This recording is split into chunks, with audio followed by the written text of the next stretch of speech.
Hürmetli vatandaş, biz liksiyelerimizden 7. ayının 8. günüdeki haberimizde dazalayama. Muşunda şifade bildirdi. Mesela yeni dehliye ki Ladak'ını ziyaret kılıştan avval. Bunu da Sabti Hindistan gecesi ilan kıldı. Onundaki Amerika avaz ilan kıldı dedik. Bugün çizlağış kimin 23. yıl 7. ayının 10. günü. Haftaki Düşenbe vatandaşım. Haftaki Düşenbe. Aşındak dedik vatandaşım. Hazır bunun da bir aydınlaştırıcı bir mesele var. Nime deseniz bu siyaset zavrının nayte nazik bir hadisi iken qarana. Biz azı 3 parça, 4 parça Alyaskı söhbeti doğrusu sizlerge leksiya sözüldük vatandaşlara. Bu leksiyalarının içinde hemisi hatta bir abzas bolsun mu yoki bir görünüş bolsun mu bir haber. Torbetleri şundaq bədi. 5-dikini, ayıqdaki yancı içine sözlerini taşlayıp itip, del şu noktanın üzünü bədi. Tilgi elinişi bunun, bu gepten tilgi elinişi mesela, Amerika Qoşmuş Ştatlarının söhbət vəkili, Amerika Qoşmuş Ştatlarının Devlet İşler Katibi Antony Blinken, Amerika Qoşmuş Ştatlarının söhbət vəkili ve Amerika Aksaray Devlet Bexatarlığı Məsləhətçisi Jack Sullivan oxşaşla birinin sözünü toluqlap durup sözlep geldi. Devlet İşler Katibi bu sözünü eğiz alğanda mesela Şincan yani Uyguristan, Hong Kong, onundaki Tayvan, Katar tızılışın muşunda geldi. Bunun için Tibet yok. Muşu itilişte, muşu elinişte Tibet yok. Tibetli kiyin Cungun'un söhbət vekili, diplomatiya işleri işhanısından müdiri, yan ceci eğiz gelip Tayvan meselesi, Uyguristan meselesi, Hong Kong meselesi, Tibet meselesi bu Cungu teritoriyasının ayrılmaz bir kısmı. Şununla münasip meseledir degen deyken, men andın yan cecinin sözünü elip durup, muşundak dedi, Devlet İşler Katibi Antony Blinken mesela, Tayvan meselesi, Hong Kong meselesi, Uyguristan meselesi, Tayvan meselesi, bu Cungu'nun içki işemez. Keyinki bir katemde demiştik, bu mesele herkes mi Cungu'nun içki işemez dediği. Dep men yalnızca içinin sözüge asaslanıp durup bunu koştum ameliyette. Yığın esilganda Devlet İşler Katibi Antony Blinken'in oturup koygan sözü, oturup koygan pişkin meselesi, Şincan, Uyguristan meselesi, Hong Kong meselesi, Tayvan meselesi. Muşunda elini kanedi, men bugün muşunu bu aydınlaştırıvite, uçuğduvite dep eyttim vatandaş. Onun dinkin bu meselege nimiş muşunda kız sözlep kaldım deseniz vatandaş. Şu vaxtıda ben hem matbuat, üçlü medyaminin açıdığının biri Amerika Avaz Radyosu, Xitay Dil Programısı, yani birisi ben bir torbiti. Onun dinki anda hazırlıkı bana. Cungu'ya nazar torbiti, Xitay Dillik matbuatladı muşlarını körüme ama bunun çıkak obzorçularına mesela Johnson Jay'nin, Chimpok'unu, onun bunun hemmisinin obzorunu körüp durumen. Ben şunun çayıran şu vakitte bulanın ağzıda bu nesli tekrarlığını ben köymüdüm vatandaş. Köymügendi kim ben bunun da habersiz kaldım diyen gep. Tuyuksuz bu endi uçurap çıkandı bu toluğu bilen. Naklaştırım. İngilizcinin biri vatıdı, Xitay dillığının biri vatıdı, koşma biri vatıdı. Bir günü bir cümle düşüp gelip vatıdı, bir günü bir cümle artık gelip vatıdı. Müjdatını dedik o. Ben köpçe git hep koygan yerde aşına anlatkan Jungtian TV. Jungtian TV degeni mi Tayvan'ınki? Jungtian Tungshun. Fuçurları degen mi Tayvan'ınki? Aşıla belgende bir günü bundak, bir günü ondak birip geldi. Şu bu ne? Ahirlik çıkıt koygan yerlergata Jungtian TV degen televiziyası degen mi o? Nəq məsələnin üzünü koymay kaçırdı vatandaşa. Ahirki saat Amerika Avaz'da elip meseleyi anlattım. Ne mi dedi? Nəq məsələni Antony Blinken Devlet İşler Katibi ne mi degen bolsa şu məsələni şu boyunca anlatmay Amerika Avaz'dan tor biti yaki haber biti kandak özgertti. Bularning hammasi ichki ish bo'libli qolmasdan, ko'rdingizmi? Jungo tarafga muqimlashtirib turib, ondan Davlat ishlar kotibi Antony Blinkenning siyliqdab so'zlagan so'zni siyliqdab yoki o'zgartirish shaklida jamoatga anglatiyotir vatandosh. Bundaq vaqtda biz tuyuq uchrashmoq.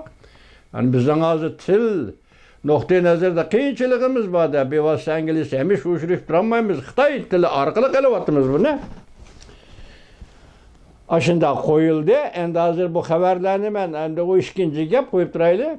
Yani 7. ayının 8. gün Dalai Lama o'tirg'i chiqqanda hozir Jungo Amerika munosabati qayerga yetdi? Men tuning sizlarga so'zladim.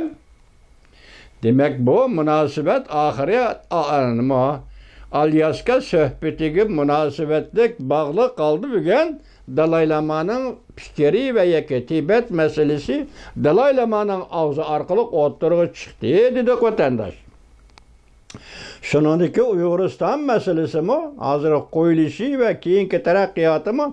Dal shu vaqtga, ya'ni 3-oyning 18 kuni 2021 yildagi shu vaqt bilan hisoblaganda shu yig'inda o'tirib qo'yilish, masalan, Davlat ishlar kotibi Antony Blinken, ondan davlat bexatarligi masalasi Jack Sullivanning o'tirg'i qo'yishi bo'yicha 2 yildan beri taraqqiy qilib mushaga yetdi.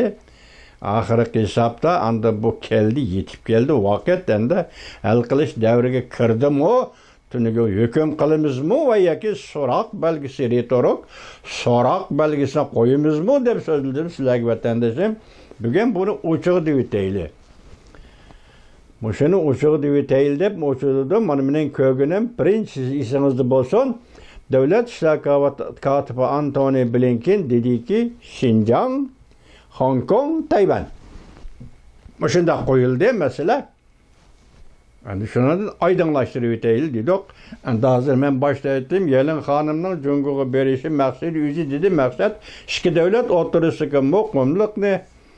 Andayanın ki nemini asliga keltirish yoki muqimlikni saqlash, anandikin aloqa munosabatlarni kuchaytirish.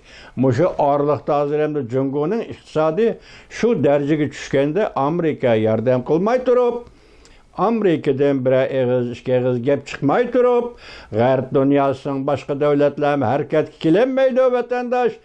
Endi Jungo o'zining iqtisodidan darhol qutulib ketalishi notayin vatandosh.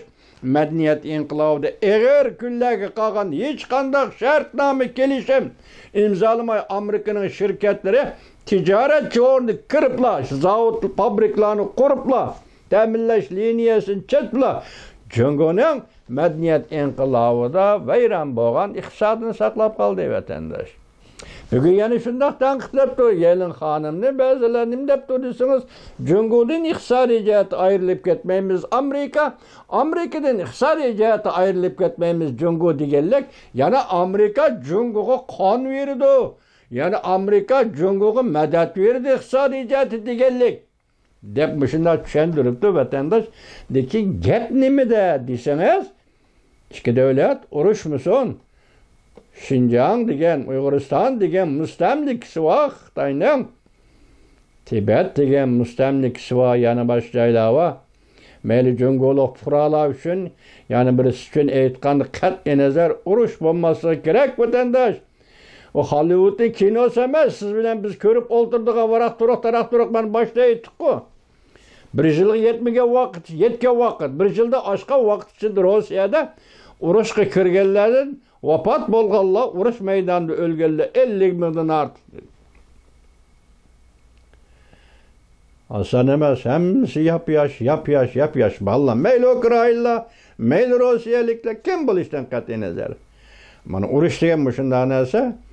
Shunlashqa hamma ishni agar Jungo hukumati ma'qul desalar, yuqoridagi men Dalai Lama o'tirib chiqib oldi. Misol dedi o'zidan chiqdi. Bu qachon? Vaqt qachon? O'rlashtirish qachon? Aytganim sizlarga dedim, 2002 yildan boshlab 9 qatim suhbatlashdi. Natijasiz bo'ldi. 2011 yildan boshlab to'xtab qolgan edi. Mana bugun yani to'g'ri 10-12 yil o'tgandan keyin bu gap o'tirib chiqdi. işler oňay emas. Vatandaş işler oňay emas. Mana şunda işler. Hem de hazır, men sizlerge berilen düşüncem şu. Men davamlı sözleyme bu ne? Mesela bu alyaski söhbeti diyen meseleni men davamlı sözleyim. Herkes toktap kalmayımız. Sizlerge davamlı etkilip durman. Her noktadan, her kısmet, her taraflardan tahlil kılımız vatandaşım. Bu herkes taşlamayımız. Anda etkili tünükü kögentin tor bitede. Erken Asya'nın radyosunu kördüm mü? Kandaklıkıma tor bitede bugün saklap koydum. Hazır Müstemlik Uyguristan'da sayahat işlere, sayahat ticaret ediyorsanız buldu. Püsülle toxtağın gep. Mehmanxanalarda imkaniyet yok. Mehmanxanaga joylashgan aşpızıllarda, aşxanalarda imkaniyet yok. Belki qatnaş qurallarda mı imkaniyet yok. Sebebi nime? Bilgin olmaydı. Hazır seyli sayahatçilik Uyguristan'da gumran boldu dep. Tünügün bir digen edim. Bugün bir dedim vatandaşım. İşte bana şundak. Vatandaş.